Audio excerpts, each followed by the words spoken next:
postmortem. Today, between 1 and 1:30 in our Khade Bazar road, there was an altercation with respect to an accident between one Mr. Lavoo Mamledar, age 68, who is known to be the ex-MLA of Prudent from the state of Goa.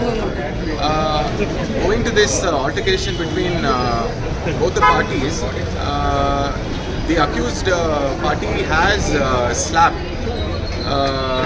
the ex-MLA on his cheek, post which he has started to climb the stairs of his lodge, which is Srinivas Lodge, and in the reception area he has collapsed.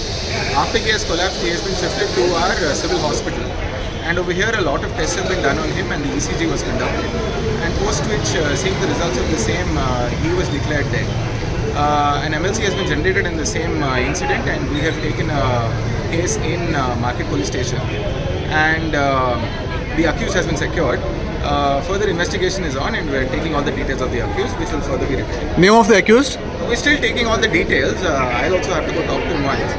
And our police are interrogating him. We'll find out about everything and give you a further. Sir, any relatives accompanying him?